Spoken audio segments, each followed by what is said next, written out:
तुम्हाला भेटायला खूप तळमळ होती. मलाही वाटायचं ग की या जन्मात तुझी आणि माझी भेट होणार की नाही म्हणून. मला एक सांग, ही सगळी तुझी अशी अवस्था कशी काय झाली? जिवंतपणे मरण यातना भोगल्याच नाही. एवढा यातना भोगल्यात की नुसता विचार जर का केला ना तरी माझ्या अंगावर काठा उभा राहतो शाहीर. आणि काय सांगितलं सांग शाहीर, तुम्ही दिलेला तो सुवर्ण पदक, त्या पदकाचा माझ्यावर चोरीचा आळ आणलाय शाहीर. माझ्यावर चोरीचा अरे तुझ्याच पदकाचा आळ तुझ्यावरती लावला का? गिरजा अशा मुलांना जन्माला घालण्यापेक्षा एकदाची तू वाजवटी असतीस ना ते तुम्हाला झालं. शाहीर, आपल्या नशिबात जे लिहिलं होतं ना ते घडणारच.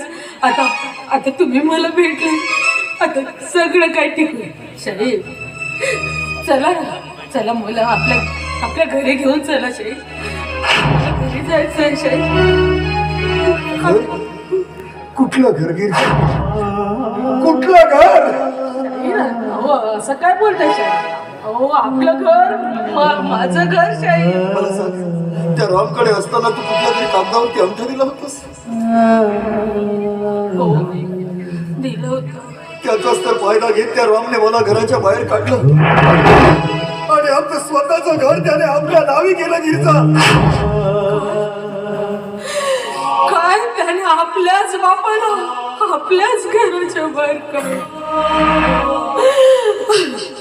आता तर मला खरंच वाटायला लागलं शाहीर, मी वाचवली असती ना तर बरं झालं असतं. अरे तुला माहित आहे हे सगळं घडणार आहे, मग का माझी खूप भरलीस रे, आणि का माझ्या पोटाला दूध मला दिलास रे देवा, आणि का माझ्या पोटाला नाही. अगं आपल्याच हाताने आपल्या उदराला शिक्षा देत नाही. गिरजा आता मी आलोय ना, सगळं काही व्यवस्थित होईल. काही काळजी करू नकोस. मी जातो त्या रामकडे आणि त्याच्याकडे असलेलं ते कागद आणि माझं सुवर्ण पदक दोन्ही घेऊन येतो. तू इथे बसून राह, मला येईपर्यंत कुठेही जाऊ नकोस. नाही शाहीर नाही, तुम्ही मला सोडून जाऊ नका. तुम्ही गेले तिथं आणि त्यांनी काय तुम्हाला बरं वाईट केलं तर नाही. असं काही होणार नाही, काही काळजी करू नकोस. शाहीर माझं ऐका ना, नका जाऊ नये. अगं मी आता जातो आणि लगेच. शाहीर ऐका ना माझं. तू इथेच बसून राहा. ऐका ना माझं शाहीर. शाहीर काय झालं? काय झालं? शाहीर माझ्या छातीत कळाल्यासारखं होतं शाहीर.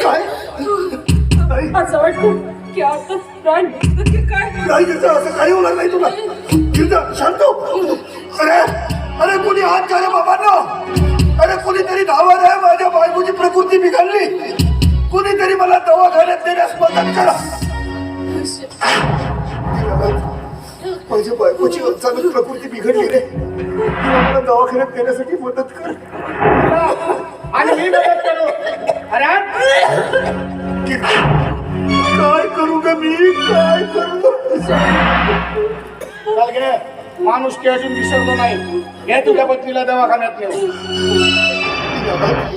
हे तुझे माझ्यावर केलेले उपकार आयुष्यभर विसरणार नाही रे. आणखी एक उपकार तर माझ्या मित्रा, तिच्या प्रकृतीची खबर माझ्या गुणवंताला दे. गिरजा